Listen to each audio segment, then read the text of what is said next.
माळशिरस तालुक्यातल्या तांदुळवाडी गावाजवळ एक भीषण अपघात घडलेला आहे आणि म्हसवड पंढरपूर मार्गावर प्रवास करणारी एक पिकअप गाडी थेट विहिरीत कोसळली, ज्यामध्ये 15 पैकी 8 जणांचा दुर्दैवी मृत्यू झालाय।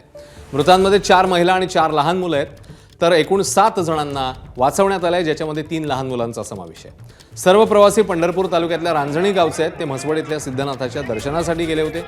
दर्शन आटोपून गावाकडे परतत असताना तांदुळवाडी परिसरात चालकाचं नियंत्रण सुटलं आणि पिकअप वाहन थेट रस्त्यालगत असलेल्या विहिरीमध्ये कोसळलं। स्थानिक ग्रामस्थांनी तातडीने बचावकार्य सुरू केलं। पोलीस आणि आपत्कालीन पथकं घटनास्थळी दाखल झाली आणि यानंतर हे बचावकार्य जे आहे ते वेग घेतला। या घटनेमुळे संपूर्ण परिसरात शोककळा पसरली आहे आणि रांजणी गावावर दुःखाचा डोंगर कोसळलाय।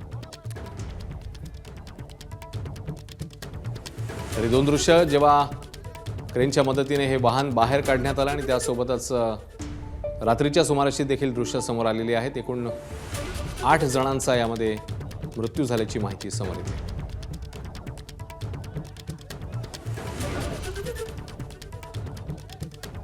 आज जो आहे तीच ही धोकादायक विहीर आहे। हा येणारा रस्ता जो आहे हा सातारा सोलापूर रस्ता आहे। म्हसवडवरनं हे देवाचं दर्शन घेऊन हे कुटुंबीय येत होते। जवळपास या पिकअप गाडीमध्ये 15 लोक होती आणि ही 15 लोकांची गाडी समोरनं थेट आली आणि या विहिरीमध्ये पडली। अतिशय धोकादायक अशी विहीर आहे आणि ही JCBच्या साहाय्याने 2 ते 3 JCB वापरून यातनं गाडी बाहेर काढण्यात आली पिकअप, आणि या गाडीतून जे काही बुडाले होते त्यात 8 जणांचा मृत्यू झालेला आहे, तर 7 जणांना जिवंत वाचवण्यात यश आलेलं आहे। पिकअप या ह्याच्यात पडली होती।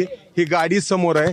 ही गाडी अशा रीतीनं आता काचा वगैरे याच्या फुटलेल्या आहेत आणि ही गाडी चारी बाजूनी बंद असल्यामुळं ही पाण्यात पडल्यावर या लोकांना बाहेर पडणं अवघड झालं होतं।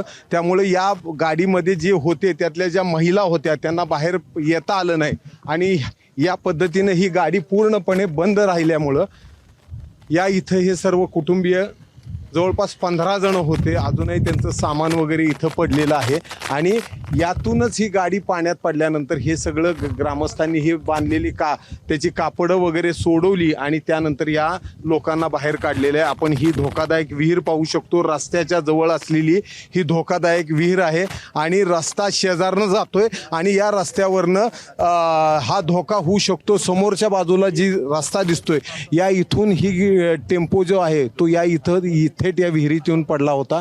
खरं तर ही काम करताना हे जे धोकादायक ठिकाण आहेत ह्याची काळजी खबरदारी घेणं अपेक्षित होतं, मात्र या जागेचं लँड ॲक्विजिशन न केल्यामुळं ही विहीर अशीच धोकादायक राहिलेली आहे। काही दिवसापूर्वी अशीच एक पिकअप याच अशा पद्धतीच्या शेजारच्या विहिरीत पडली होती, मात्र त्यावेळेला तो ड्रायव्हर पोहून बाहेर येऊ शकला। मात्र या ठिकाणी या गाडीमध्ये महिला असल्यामुळं या अपघातामध्ये 7 महिला आणि 1 लहान मुलांचा जीव गेलेला आहे। 8 जणांना ग्रामस्थांनी वाचवलेलं आहे। त्यामुळे या अपघातानंतर आता तरी राष्ट्रीय महामार्गवाल्यांना ह्याची जाग येईल का, ठेकेदारावर कारवाई होईल का, यासाठी आता ग्रामस्थ आक्रमक झालेले आहेत। मात्र ज्या 7 जणांचा जीव गेला त्याच्याबाबत मात्र शासनाने आता गांभीर्याने या इथं दखल घेणं गरजेचं आहे, अन्यथा अशा पद्धतीच्या धोकादायक रस्त्यावर असेच अपघात वारंवार घडू शकतील।